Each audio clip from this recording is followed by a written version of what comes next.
Eu posso. Eu também posso, porque 40 mais pode. Bem-vindos a mais um episódio do 40 mais pode. E hoje a nossa convidada é especial. Muito especial. Porque todas as pessoas que têm a fé como base são especiais. Então nós vamos receber a pastora Camila Sodré. Olá, Bem-vinda, meninas. Camila. Bem-vinda. Muito obrigada. Eu que agradeço o convite. Para mim é um prazer poder estar aqui com vocês, participando desse bate-papo de hoje, né? Do 40 mais pode. 40 mais pode. Fico muito feliz de poder estar aqui. Muito obrigada pela tua presença, né? E hoje, assim, depois de um dia que a gente passa, assim, um dia não cansativo, mas que, né, Carla, a gente volta nossas energias, assim, né, pra estar aqui, pra estar gravando. Eu acho que é especial, assim, uma conversa, né, que é uma conversa leve, uma conversa do bem, né, uma conversa que faz bem. Uma paz de espírito, assim, né, parece que deu um... Finalizar negócio. com a fé. Finalizar com a fé. Que bom. Camila, fala um pouco da sua trajetória até você chegar aí, né, ao seu pastorado, o que te levou? Vamos tentar resumir, né? A história é longa, né? Um pouquinho longa. Eu digo assim que Cristo me encontrou ali ainda pequena, aos 8 anos de idade, né? Quando minha mãe nos levou à primeira igreja, ali onde nós começamos a congregar. A minha experiência, que é o que nós chamamos de experiência de conversão, foi algo para mim muito especial.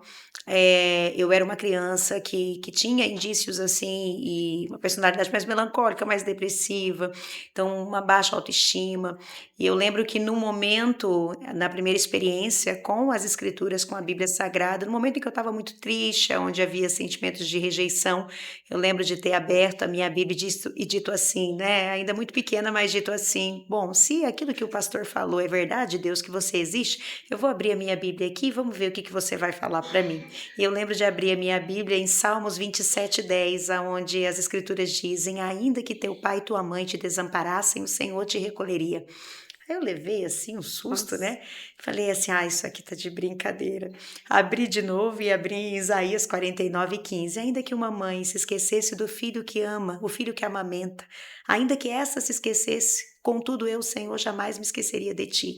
Tenho teu nome gravado na palma das minhas mãos e as tuas dificuldades estão continuamente diante de mim.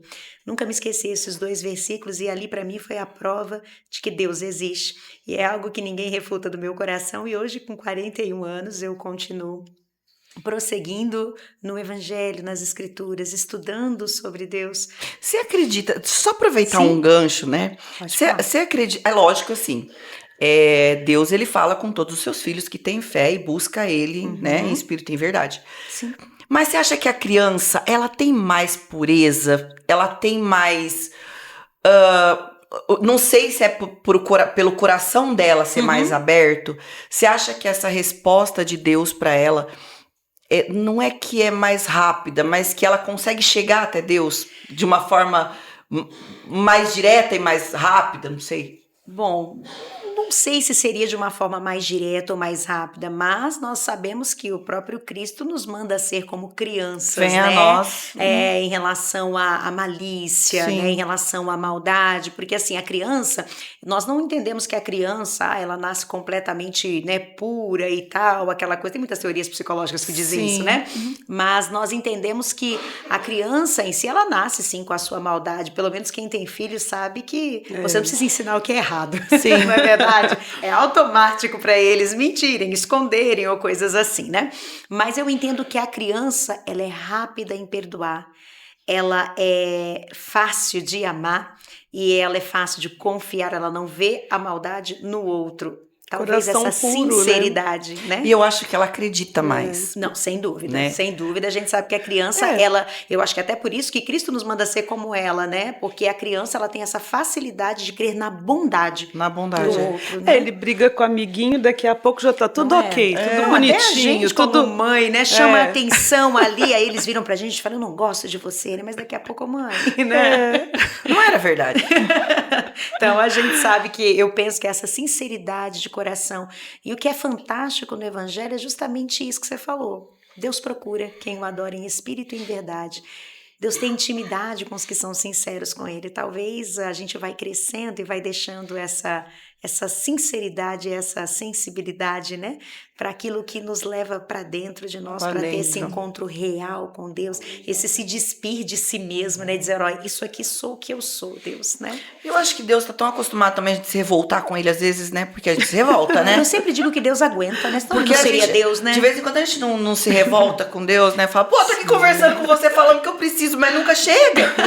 A verdade é que a gente nem sabe o que a gente precisa, né? E aí quando Deus dá o que a gente de verdade necessita, a gente geralmente não concorda com ele. Se revolta, né? É igual Jó, né? Nós temos um personagem da Bíblia como Jó. A gente tem o hábito também de buscar Deus só nos momentos de aflição, não nas alegrias. E teria que ser assim, é diário, é igual conversar com pai e mãe, é igual escovar dente.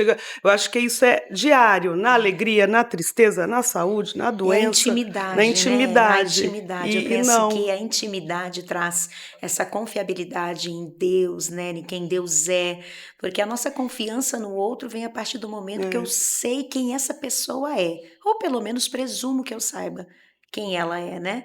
Então, assim, o fato de eu ter uma amizade mais íntima com alguém, se você falar para mim, não, pode contar comigo, que eu vou te ajudar nisso, você vai confiar, porque você, né, presume que aquela pessoa é confiável. E com Deus, conforme você vai caminhando nessa intimidade, conhecendo quem Ele é e tendo confiança em quem Ele é, independente das circunstâncias que você passa na sua vida, porque você confia em quem Ele é, você sabe que no final vai dar certo. Vai dar certo, que ele vai estar ali. Isso. A gente tem o hábito de... A gente fala assim, vou colocar na mão de Deus. Mentira, a gente coloca e fica querendo puxar, né? Fato. Não tem isso? Rápido, as pessoas lá que te procuram, né? Sim. Assim, já coloca na mão de Deus. Meu marido brinca. Começa a querer puxar, né? Meu marido brinca que as pessoas querem um Shazam gospel, né? Elas querem um abracadabra. Desse jeito. Um abracadabra tem gospel. O tempo, né? Tem o tempo do processo, tem o tempo a gente de vive escolher. hoje, né, gente, em um tempo imediatista. Imediatista. Tem até um livro de Baum, né, que fala sobre os relacionamentos líquidos, né, os amores líquidos, assim, tá tudo muito volátil, né? Tudo muito rápido. Imediatista, tudo. A gente vê pelo, né, o micro-ondas, o miojo, os fast foods, né? Tudo fila de espera tem que ser rápido. E com tudo isso o amor esfriou, parece. É aquela coisa assim muito... Porque amar leva tempo, né? Construir relacionamentos leva tempo, né? As pessoas não querem mais, né? Elas querem a coisa muito ali. Sim. Assim, não deu certo. Não, vai pra frente. Passa para o vamos buscar outra próximo coisa. Desafio, esse aqui não deu certo. Estragou, a gente não conserta, a gente joga fora hoje, né? Hoje Infelizmente, né? E quando que você descobriu que você tinha essa... que era o que você queria? É interessante, né? Assim, a vida tem seus percursos aí, os seus processos, né? Que a gente entende que é Deus nos conduzindo em todo o tempo, mas eu comecei ali, fui crescendo, né, e exercendo várias funções, né, dentro da própria igreja e até mesmo fora dela, trabalhos voluntários, sempre gostei do Ministério Infantil e do Ministério de Louvor, são duas coisas que eu sempre gostei de fazer, de cantar na igreja e tal. E enquanto fui crescendo ali, eu encontrei nessa caminhada o meu esposo, né, que é pastor, o pastor sênior da igreja, e na época ele estava estudando, né, no seminário ali para se tornar um pastor, e nós fomos nos conhecendo, eu estudava e o meu sonho era fazer medicina veterinária. Queria cuidar de cachorro, queria cuidar de bicho, mas na minha caminhada eu descobri que, na realidade eu gostava dos bichos, mas eu não queria furar os bichos ou cortar os bichos, eu falei, não vai dar certo, né? Esse amor que não trata não vai dar certo. E aí nessa caminhada nós noivamos, né, nos casamos e...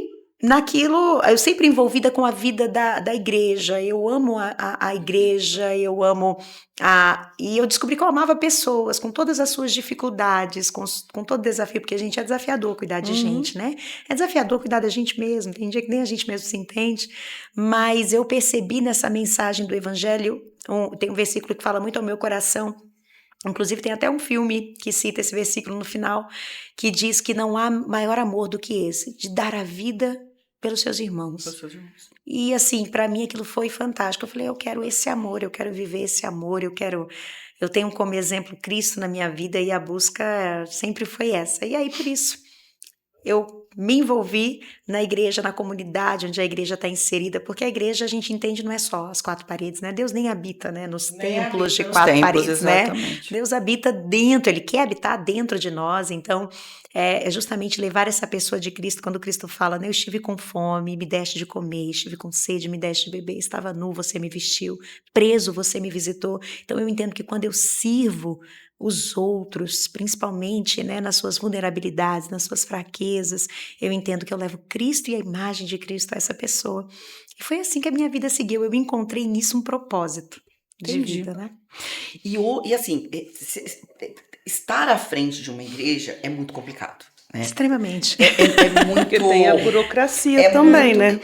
Eu não tem, mas Tem assim, também. a dificuldade que eu digo é assim, ó. As pessoas não entendem que em qualquer lugar vai ter pessoas de diversas formas, diversos pensamentos, diversos caráteres, que pensam de diversas formas, né? E para quem tá à frente ali da igreja, lidar com isso, olha, mas fulano vem na igreja, fala que ama Deus, mas ó, tava lá, ó, né? Domingo tava lá, no churrasco, tava fazendo não sei errado, o quê, né? fazendo coisa errada, né? Não existe essa cobrança pro pastor, pastor, mas tava lá, ó, a pessoa tava lá. Existe, as pessoas, elas tendem, né, a rotular a igreja. A irmã tava lá com a outra falando mal da fulana. Isso, é como lugar, e muito, que são julgamentos, né? Hoje a gente vive uma época de muitos julgamentos, né? Mas a gente entende que a igreja é um lugar justamente de pessoas imperfeitas. Por isso elas sentem a necessidade de um Salvador. Porque se eu não precisasse de um Salvador, então isso quer dizer que eu não preciso, eu sou perfeita. Eu dou conta de mim. Sim. E a gente vê uma sociedade hoje grande em autossuficiência, né? Mas dentro da igreja você vai encontrar justamente muitas pessoas desse tipo. Porque eu entendo que o ser humano está num processo de transformação, né? Só que é fato que não é porque Joyce Meyer diz isso, eu gosto muito dessa frase dela, ela diz assim, o fato de você ficar numa garagem não faz de você um carro. Sim.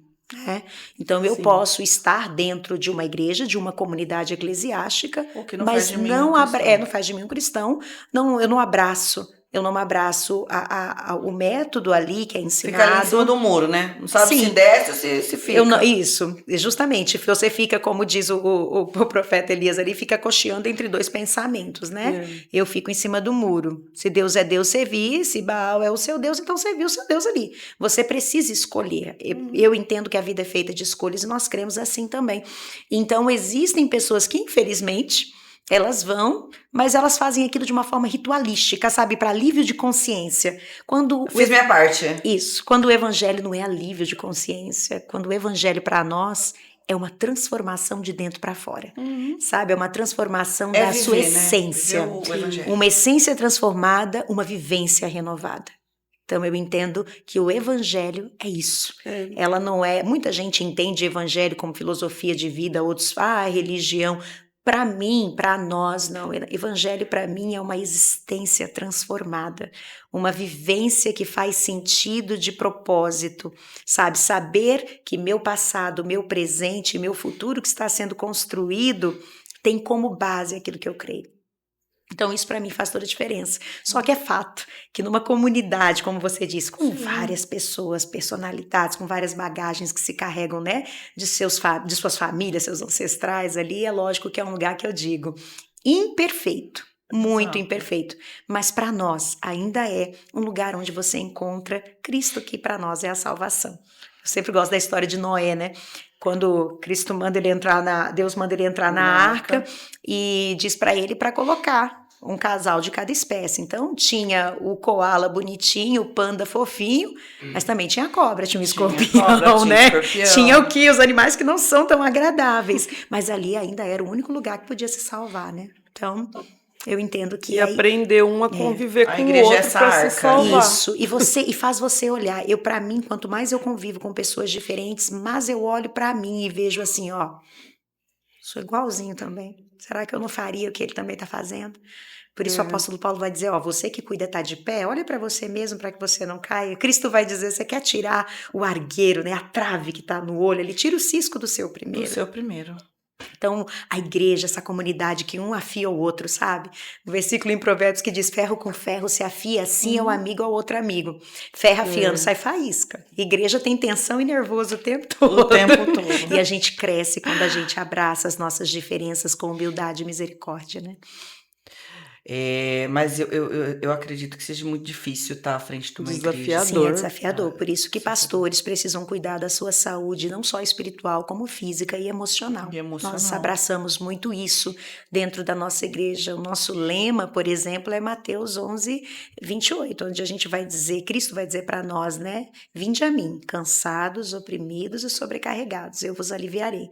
Aprendei de mim que sou manso e humilde de coração, você vai encontrar descanso para sua alma, porque o meu jugo é suave e o meu fardo é leve. Aí a gente brinca sempre um com o outro e diz, aqui é leve e suave com responsabilidade. é o nosso lema. Ô Camila, e você estuda psicologia? Estou no 4º ano. E como é que tá aí esse desafio da psicologia? O que você pretende fazer com ela depois? Nossa, olha, eu sempre... Como eu disse para vocês, o meu propósito de vida é realmente ajudar pessoas, alcançar pessoas com a mensagem do Evangelho, é fato, essa é a minha crença. Mas eu entendo que tudo que nós temos de possibilidade, a qual eu entendo que Deus nos deu nesta terra, é para usar de uma forma que eu venha abençoar o meu próximo. Então, eu penso na psicologia como uma ferramenta que eu posso agregar já o meu desejo de me dedicar ao outro. Mas a psicologia também entra na minha própria história de vida. Eu tenho um filho tenho 2 filhos, um de 21 anos e o mais novo que é autista, né, que tem 18 anos. O Samuel é o mais velho e o Gabriel com 18 hoje, que é o autista, que tem TDAH e nível 1 de suporte dentro do espectro. Então a minha história de vida tem a ver com toda essa história, né, com o Gabriel, mas também tem uma mãe com Alzheimer, um pai que é cuidador primário dessa mãe. Então a psicologia, ela me ajudou e me ajuda nisso. Desde essa parte da minha história, essa organização e cuidando de pessoas, né? São mais de 25 anos envolvida com a vida da igreja e com pessoas, como você disse, de várias formas, jeitos, né, e vivências. Então, eu penso em usar a psicologia como uma ferramenta ainda para me impulsionar ainda mais do lado profissional hoje, em relação porque igreja, eu sempre falo, é aconselhamento bíblico. E a psicologia, a gente entra com a parte, digamos, entre aspas, mais científica, né? Mas então, sempre, como diz Jung, quando ver uma outra alma, né? E religião, né? Tocar, ciência e se for ver, elas andam junto, sim, né? Que as pessoas querem separar, mas não tem como. Na minha visão, não tem, porque para mim, também. O criador da ciência é o que rege a minha vida. Quando eu entrei na psicologia, era isso que eu também questionava. Falei, gente, como vai separar ciência e religião? Não tem. Sim. Não tem como. Eu gosto muito da abordagem fenomenológica existencial por conta disso. Eu acho que a gente precisa olhar para o ser humano não separando como o objeto todo, né? Do ser, mas como um todo, né? Eu também gosto. Da fenomenologia, né? É essa que eu penso ainda em seguir, mas não posso fechar minha caixinha. Acho que o 4º ano ainda tem um chãozinho, né? Tem que deixar Você aberto, começa a flertar, né, com algumas abordagens, né? Na verdade, você começa a se identificar, né? Isso. Você começa a olhar algumas coisas, você começa a se identificar, você entra com uma visão, mas aí você começa a se identificar, né, com outras abordagens. Isso. Eu, no decorrer da faculdade, aí nós pensei em fazer 500 mil coisas. Não é. E eu acho que isso é legal, porque são todas possibilidades, né? E eu te perguntei essa questão da psicologia, porque aconteceram, logo que eu me formei, assim, aconteceram alguns fatos muito engraçados comigo, assim, sabe? Que depois eu parava pra pensar, eu dava risada, né? Porque eu falava, gente, né, não é possível. Como eu te disse, dentro da igreja, né, a gente está lidando com pessoas, com seres humanos, né, que tem ali vontades, desejos, que pensam, seres pensantes, que pensam de uma forma, né, que se revoltam, que um dia tá, outro dia não tá, então são pessoas. A gente é assim na nossa vida, né, a gente é assim. E eu lembro que uma vez eu fiz pouco tempo ali de atendimento, porque não é uma coisa que eu me identifico, né, e aí uma vez eu fui atender uma pessoa e ela falou assim pra mim, olha, eu preciso falar uma coisa, mas primeiro eu tenho que te perguntar outra coisa. Eu falei assim, é importante você saber o que você quer me perguntar? Ela falou, sim. Aí ela falou assim, olha, de que religião você é? Aí eu falei pra ela, eu sou cristã, eu sou evangélica. Ela, eu também. Aí ela falou, eu falei, pois bem, então. Aí ela falou, isso muda um pouco o que eu preciso te falar. Eu falei, por que que muda? Aí, aí ela falou assim, olha, porque o que tá acontecendo é. Dentro da igreja que eu vou não é aceitável e acredito que dentro de igreja nenhuma vai ser aceitável. Eu falei assim, dependendo do que tá acontecendo, nem na sociedade, mas nós vamos ver aqui, né? Você nem me falou ainda o que tá acontecendo. É difícil, né? Aí ela contou o que tava acontecendo, Sim. quando ela contou... Foi a primeira sessão, ela não voltou mais. Mas ela não voltou... Pela vergonha, Sim, não sei, talvez. por uma vergonha que ela tava sentindo em expor aquilo pra mim e saber que tava falando pra alguém que tinha a mesma fé dela. O medo dela era de eu estar julgando, sabe? Provavelmente, né? Provavelmente. Eu acho que as pessoas, primeiro que já existe, né, um certo, eu acho que, bom, creio vem diminuindo, mas já tem um certo preconceito, até no âmbito religioso, acerca da psicologia, né? A gente entende, lógico, a gente não vai romantizar, porque existem sim algumas abordagens, alguns pensamentos, eu acho que principalmente agora que a gente está entrando numa psicologia mais contemporânea, né?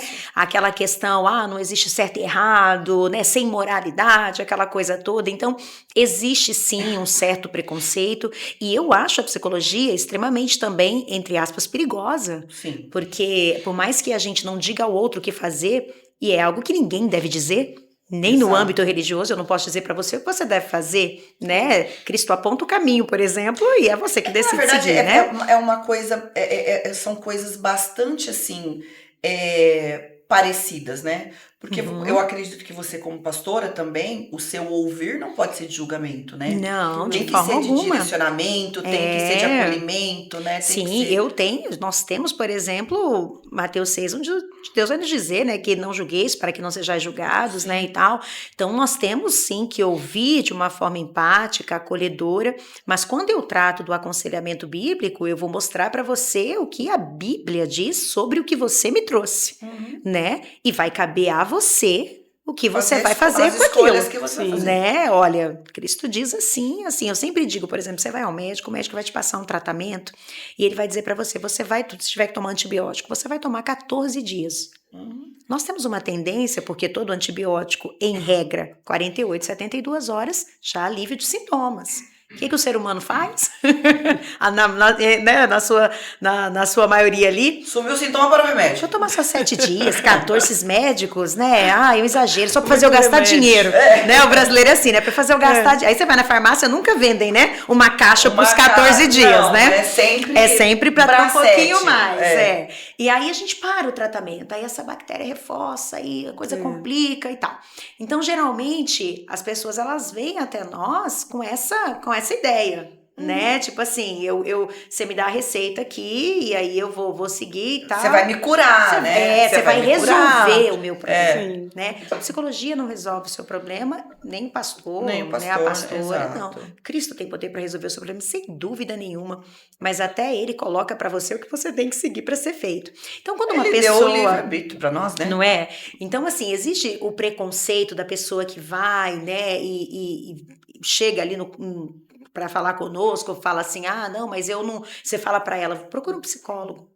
Nós, por exemplo, temos essa escuta e hoje mais do que nunca, quando eu vejo que não é uma questão de ordem espiritual, né, ou tem indícios de algum sofrimento mental ali, né, algum sofrimento emocional causado por uma situação que necessita de uma escuta muito mais especializada, porque é algo mais físico, né, ligado ao mental da pessoa, mesmo sou a primeira a dizer, falei, olha, a gente vai acompanhar você nessa área, mas procure um psicólogo.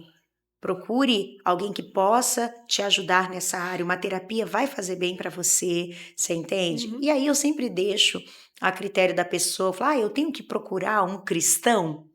Eu falei, olha, se a sua crença, a sua base de crença é uma base de crença já fortalecida, você não é como a gente diz, né? Maria vai com as outras, ou como o apóstolo Paulo diz, levado a qualquer vento de doutrina e de ensinamento, você pode procurar um bom profissional que possa ser de outra fé, entendeu? Desde que ele seja um profissional, porque a gente tem profissional ruim em qualquer ramo, a gente tem pastor ruim também. Tem, qualquer situação Tudo, Qualquer ramo. Então você vai ter psicólogo louco, vai ter sim, né? Mas você vai ter médico doido também. Já entrando na polêmica, olha o pastor da peruca, A gente vê de tudo. Pastor? A gente vê de tudo. A gente vê de tudo, né? Então, assim, pra mim, eu penso que a gente pode usar as duas ferramentas de uma forma a construir um ser humano mais saudável, né? A construir um ser humano mais integrado.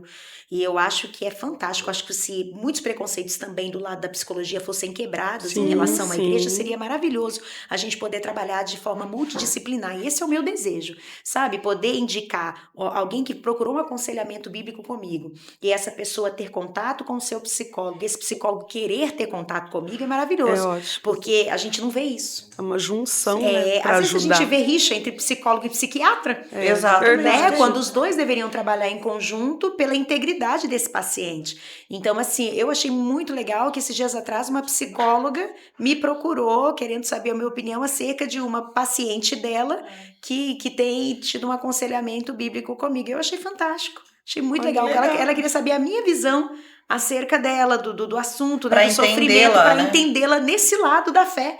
Eu achei fantástico. Ela falou, não, porque eu queria trabalhar ela na sua integralidade, entendeu? Num todo, porque o ser humano tem como dissociar na nossa visão e na abordagem, como eu disse para você, né? A questão do físico, do mental, do espiritual, né?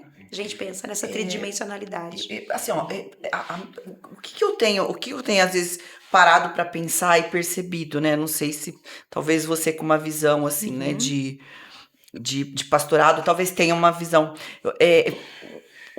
O mundo que a gente, né, hoje tem, sempre foi, mas a gente tá um mundo muito mais virado no giraia do que era antes.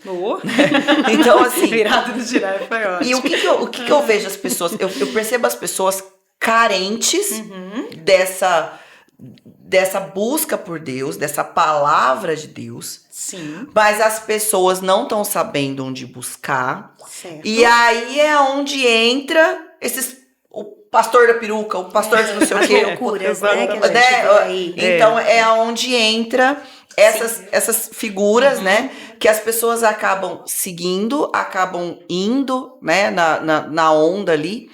E ficando só com o que eles estão ouvindo ali, ouvindo na internet, ou ouvindo no TikTok. E aí as pessoas não procuram o direcionamento correto, né? E acaba tendo essa pigmentação da informação e até da palavra, né? Sim. Que tem assim, tido discussões até sobre... Como é que eles falam? Não é volatizar. Não é volatizar a Bíblia, é como se fosse afrouxar. Mudar, sim, relativizar né? A Bíblia, né? Então, existe aí até uma discussão em torno disso. Sim, muita polêmica. Para né, ter essa relativização da Bíblia. Para quê? Para que fique mais branda. Sim. Né? Para que você possa falar que você acredita em Deus, que você segue a palavra, mas olha, eu faço isso, mas né, a Bíblia... Do meu jeito. Porque a Bíblia, ela é interpretativa. Sim. Né? Você vai ler, você vai entender de um jeito, eu vou ler, eu vou entender do outro. Ela é interpretativa. E se você começar a relativizar, ela vai ser ainda... Porque no fundo, o que a gente entende? Quando você já quer fazer alguma coisa, quando você, aqui no seu coração, na sua mente, você já tomou a sua decisão, você só quer alguém para te validar, para ajudar. Você vai achar na Bíblia o que você quiser achar. Isso. Porque você já vai com o seu viés. A gente sabe que não tem neutralidade, né? A pessoa vai com o seu viés, então ela vai conseguir achar aquilo que ela quer para validar. Paulo vai dizer para Timóteo que vai chegar num tempo onde as pessoas vão ter comichões no ouvido, que elas não vão querer ouvir a sã doutrina. A gente vive numa geração onde limite é errado. Sim, Não é? sim. Por exemplo, até para a psicologia, pai e mãe deveriam ser reguladores sociais, Limitadores, né? não é? Para poder dizer, olha, isso aqui é certo, isso aqui não é. Mas ainda assim tem linhas da psicologia mudando o curso Completamente, da história. completamente, né? Então, assim, quem formou anos atrás, eu acho que hoje já se assusta um pouco com algumas teorias, né? E alguns que abraçam isso como não, é um mundo que está melhorando. Então, assim, é o que você falou, essas interpretações, elas são um pouco distorcidas na minha visão, e aí a gente encontra isso muitas vezes entrando nas igrejas. Aí mora o perigo, na minha visão, porque ainda que a igreja hoje tenha também a sua forma de pensar sendo transformada, ela precisa ser transformada pelas escrituras.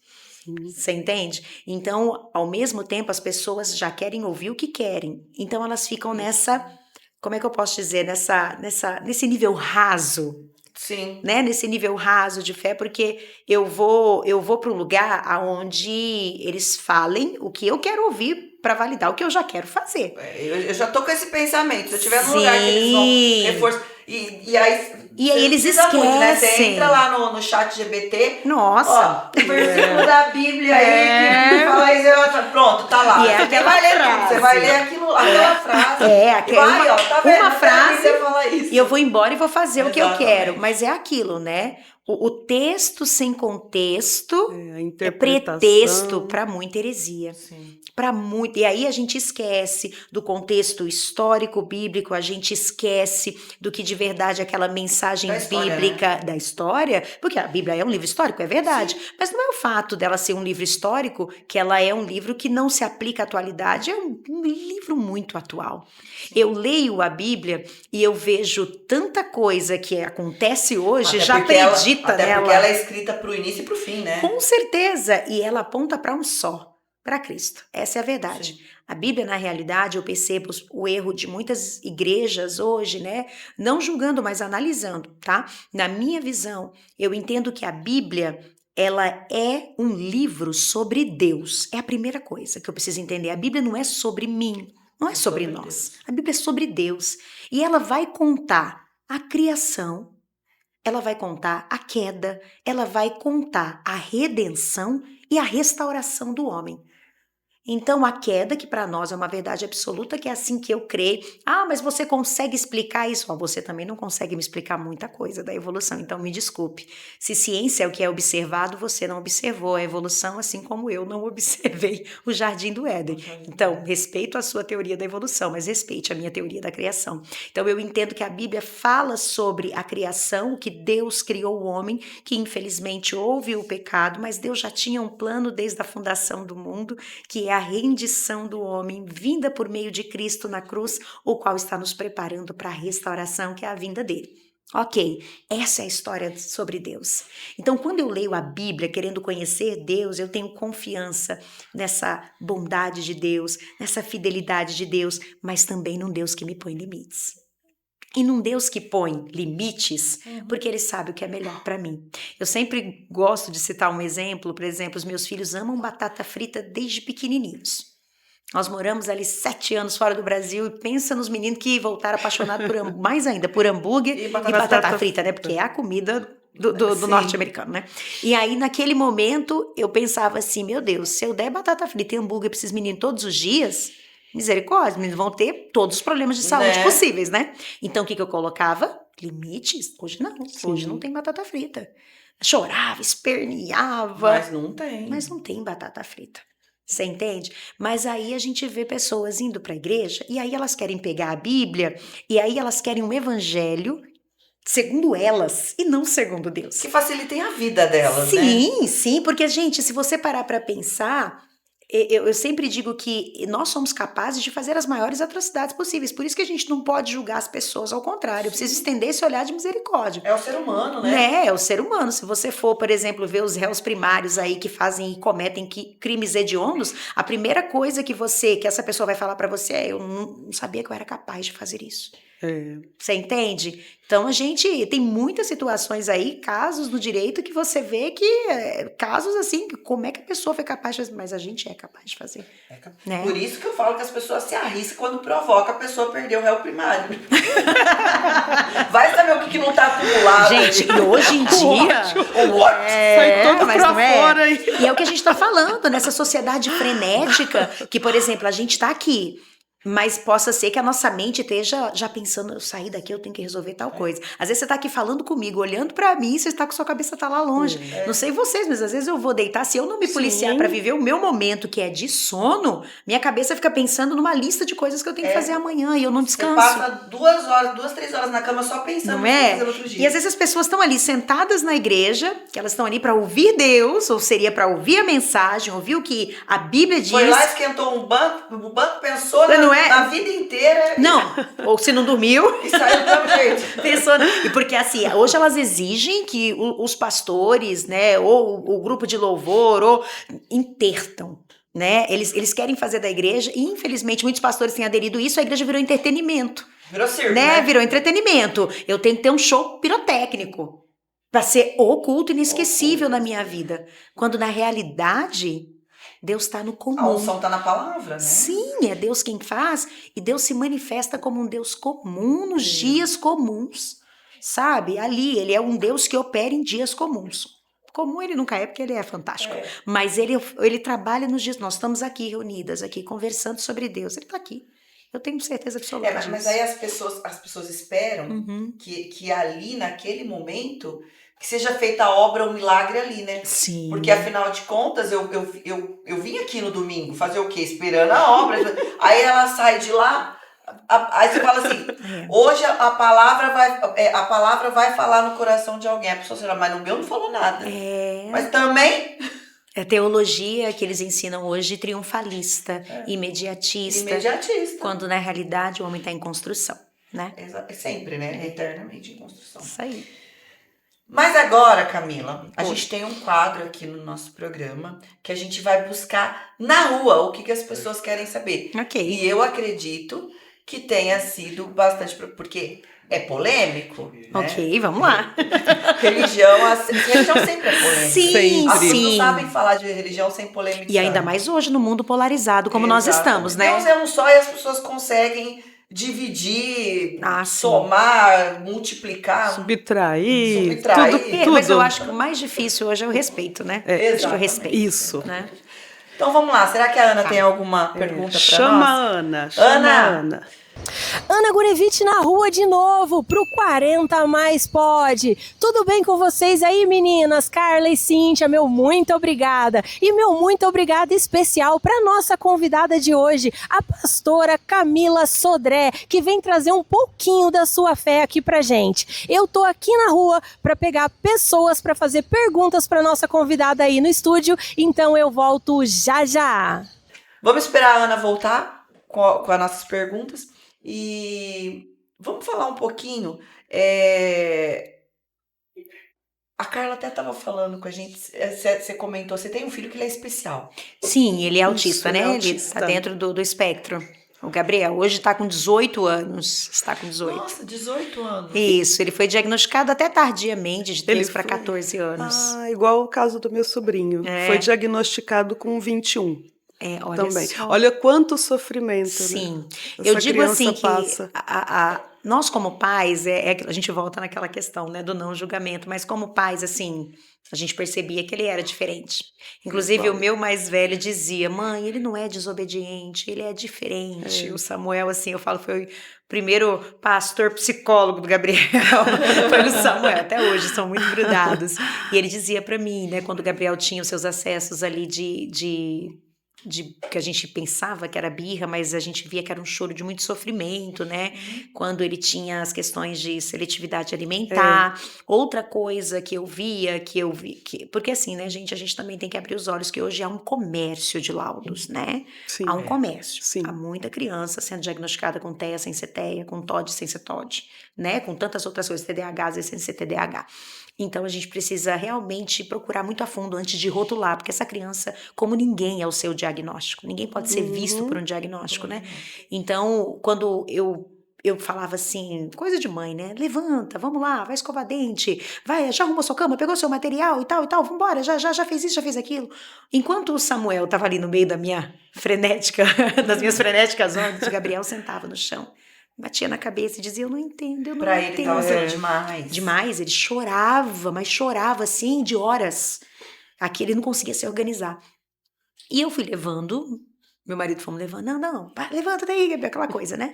E quando o Gabriel chegou num dia de uma crise muito extrema, já com 13 para 14 anos, nós havíamos voltado dos Estados Unidos em época de pandemia, aula online, o Gabriel teve a primeira crise de se autoagredir.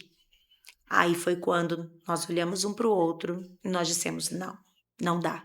Não dá para esconder mais atrás de uma fé egoísta, porque queremos, né, na época tínhamos uma teologia também muito triunfalista, a gente achava que a doença ou é algo, é demônio, é isso, ou é aquilo, e a gente acabava endemonizando o nosso filho e não olhando para o sofrimento dele. Então, naquele momento, a gente olhou um para o outro, a professora de reforço dele nos chamou também, disse, olha, ele está em sofrimento. Foi quando a gente foi atrás de um laudo muito mais profundo, né? Uma busca... Pra entender.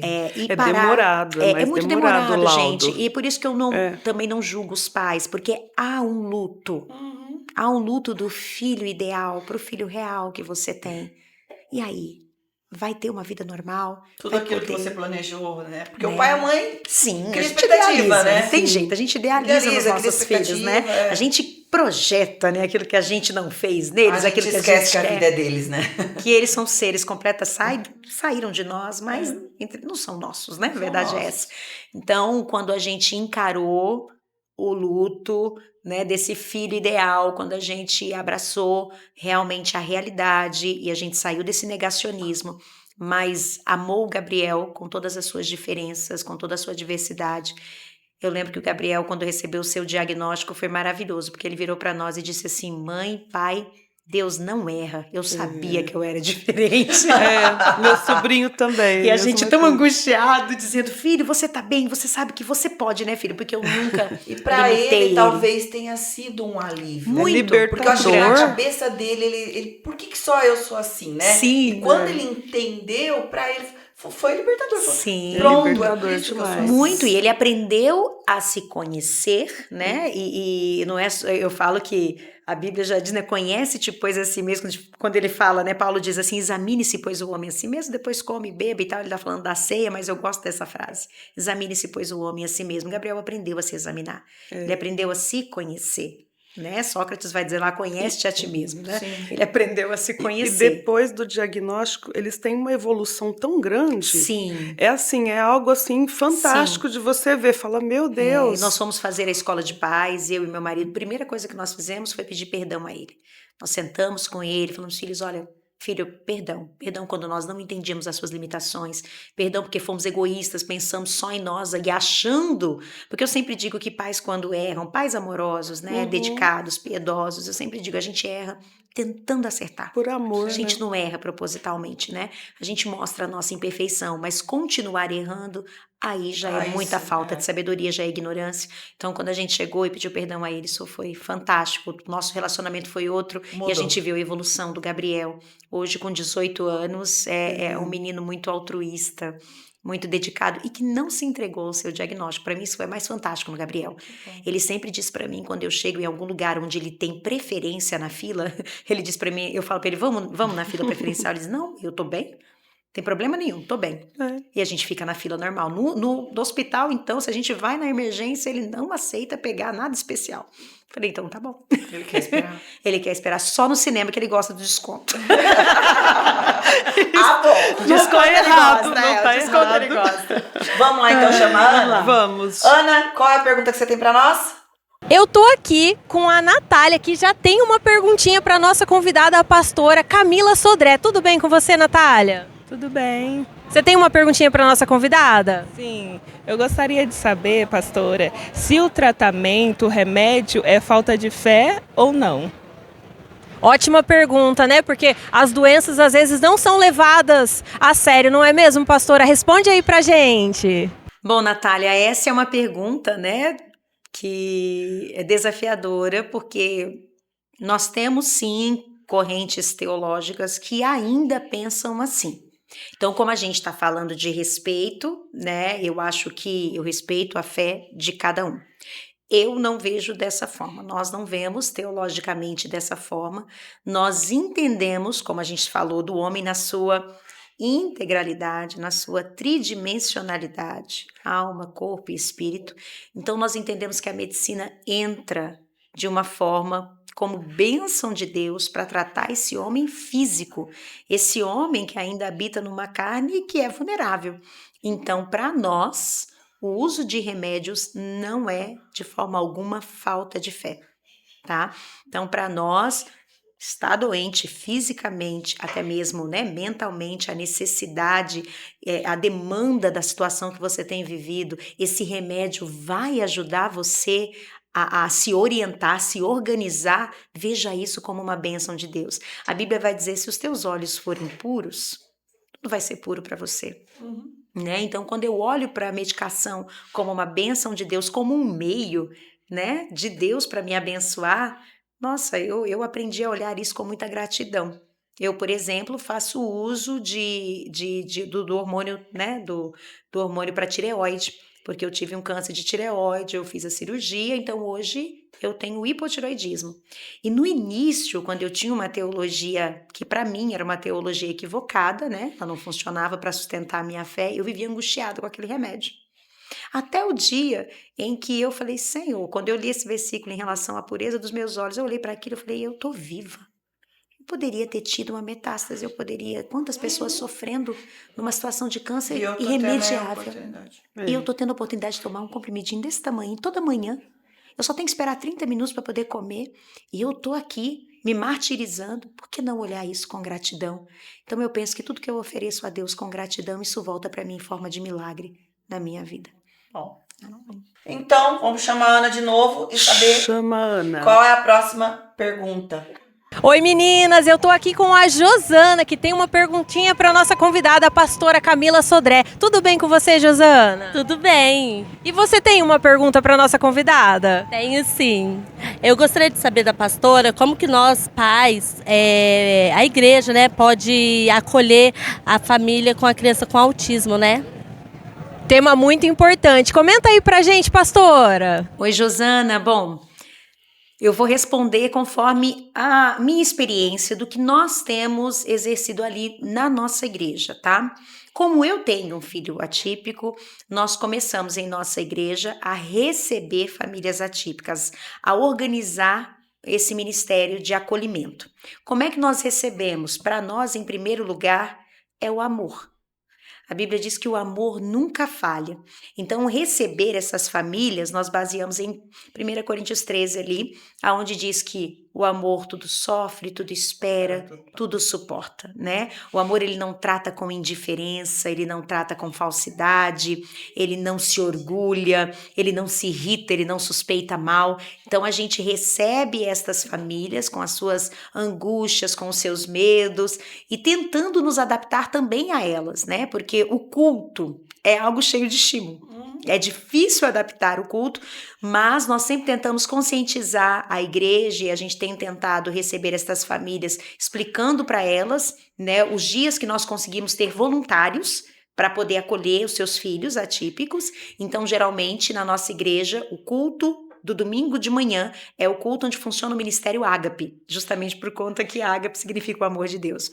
E aí nós recebemos então os filhos, aonde eles vão para uma sala que fica longe do barulho. Nós temos a salinha ali também, aonde a gente fala que é a salinha do alívio da crise, né? Se alguma criança atípica tiver uma crise, nós temos a salinha com menos estímulo para que eles possam se acalmar com texturas ali.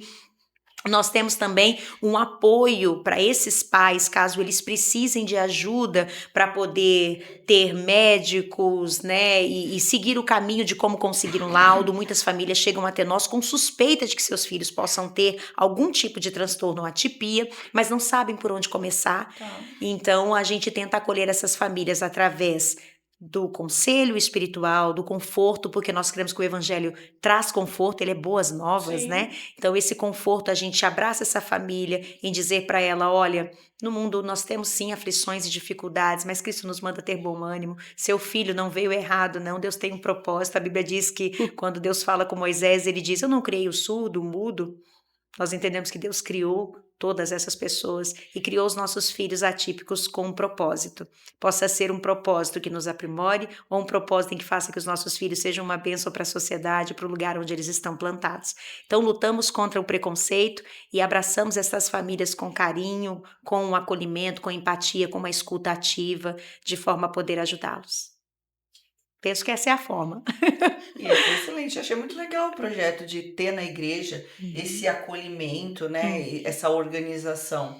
Porque é difícil você ir para um culto, por exemplo, com uma criança atípica, né? Sim, Nossa. sim, muito difícil, porque não são todas que conseguem realmente se adaptar. Você tem muitos estímulos, você tem som, você tem luz, você tem gente, né? E geralmente essas crianças, elas têm mais dificuldade de lidar.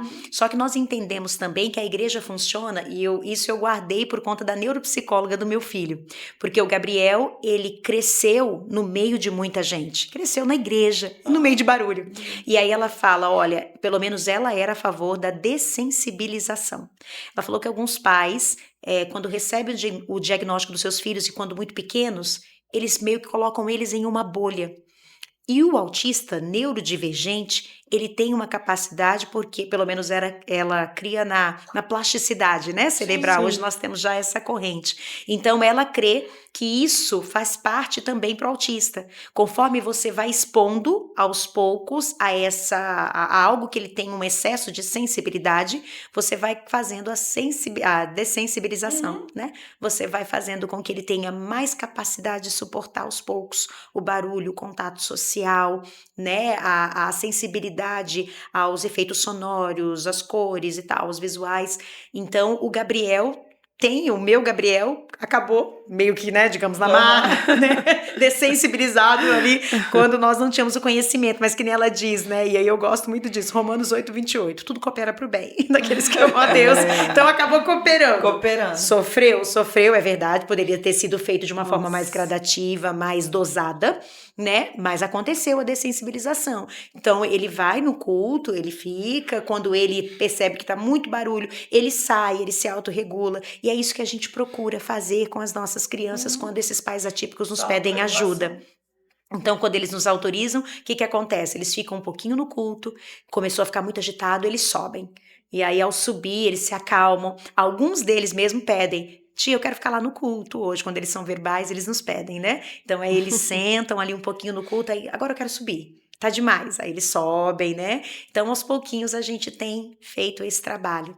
Até mesmo com o nosso braço social na igreja, nós temos uma OSC, que é o TEA, Transbordando Esperança e Amor. Se um dia vocês também quiserem trazer os presidentes da nossa OSC, a Marielle e o Gustavo são pais do Mateus, que é autista também. E, assim, eles são fantásticos, exercem um trabalho maravilhoso de ajuda de família carente ali, né? Ou pais que, como eu disse, não sabem por onde seguir. E aí a gente tem essa ajuda médica com fisioterapeutas, terapeuta ocupacional, psicólogos, que tem nos ajudado a ajudar essas famílias a terem os seus laudos e de verdade saberem, né, como vão ajudar esse filho a progredir, a crescer, né, na sua vivência. Que bom. E aí, será que a Ana tem mais pergunta? Vamos ver, chama a Ana. Chama a Ana. Meninas, perguntas da rua não temos mais, mas é claro que Ana Gurevitch tem pergunta para nossa super convidada, a pastora Camila Sodré. Pastora, você já fez missões levando a sua fé para fora do Brasil e como foi essa experiência? E eu vou ficando por aqui, agradecendo por hoje e quarta-feira que vem tem mais 40 Mais Pode. Bom, Ana, vamos lá, respondendo aí essa sua pergunta, eu vivi 7 anos nos Estados Unidos, com os meus filhos, né, meu marido, nós fomos sim em missão pela nossa igreja na época. Foi uma experiência que eu falo que de início muito difícil, porque a gente sente que a gente é patriota quando a gente sai do país. Eu Que a gente vê as diferenças, eu né? chorei ouvindo o hino nacional do Brasil quando eu estava fora do Brasil. Aqui no Brasil eu nunca tinha me emocionado com o hino, mas quando eu estava fora eu senti tanta saudade da minha pátria e eu percebi e valorizei muito mais a nossa nação. Como a gente é um povo lindo, um povo tão gostoso de se conviver, não julgando a cultura americana de forma alguma, porque eu percebi e aprendi a ver as diferenças culturais, isso abre muito a mente da gente, né? Faz a gente crescer muito. Mas, para mim, a dificuldade foi estar longe da minha pátria, porque eu penso que as pessoas fazem o lugar. Então, foi muito difícil me acomodar e me acostumar com uma cultura mais fria, mais diferente da nossa. A gente é muito caloroso, né?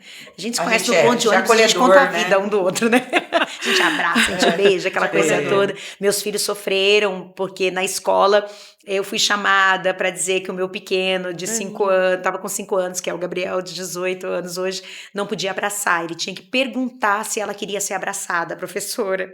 Então, assim, foi um choque, né, de cultura, mas eu entendi, não, preciso respeitar e até ensiná-los isso. Então, sofremos por conta dessa diferença. Mas depois, a minha maior dificuldade foi a língua, porque meus filhos aprenderam muito rápido. A gente estava com uns 4, 5 meses com uma escola lá integral, eles aprenderam a língua assim rapidinho. E quando um dia eu e meu marido estávamos com eles no supermercado e eles queriam um jogo e nós dois não, né, aquela coisa do hi, bye e thank you, né? Se a pessoa estava ofendendo a gente estava agradecendo, porque a gente não sabia falar e nem entendia. Então, quando os meus meninos simplesmente olharam pra gente e falaram assim, a gente pode falar com aquela atendente? E começaram a falar totalmente em inglês, assim, aquela comunicação limpa. Eu olhei para o meu marido, ele olhou para mim e falou, como é que eu vou educar esses meninos agora? Como é que eu vou saber o que eles estão falando? Se estão mentindo, se não estão? Esses meninos vão... enganando a gente. Meu Deus do céu! E aí nós começamos a conviver com algumas famílias desconectadas, porque se não há comunicação, não há intimidade, se não há linguagem, não há intimidade, né? Então a gente viu muitas famílias com suas rupturas assim grandes no relacionamento e os filhos assumindo posições, sabe? Causado pela língua. Causado né? pela língua. Colocavam-se os filhos Nossa. pequenos para resolver coisas de banco, sabe? E a gente viu, assim, coisas muito absurdas.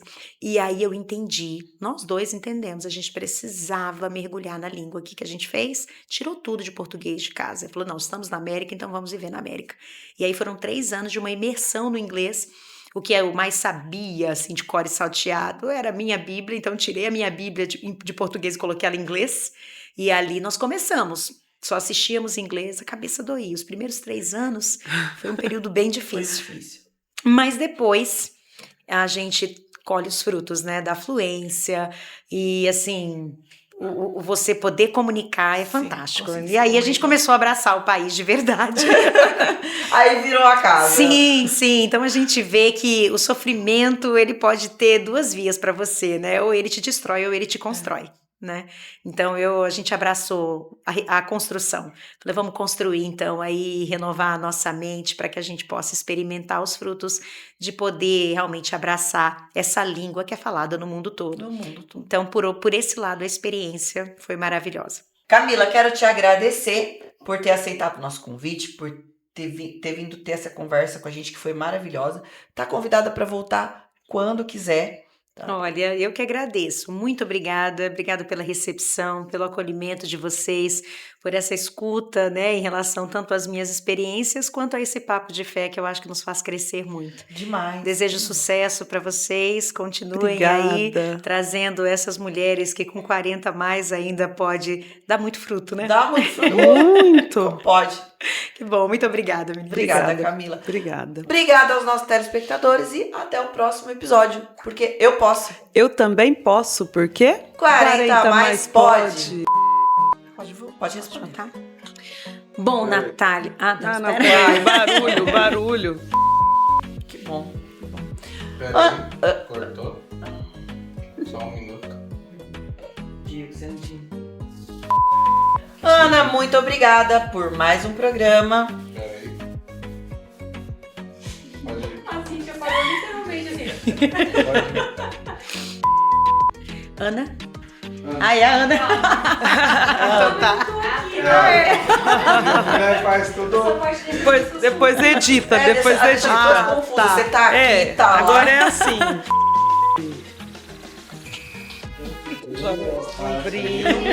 Um brinde. Ah, tem brinde, olha que chique.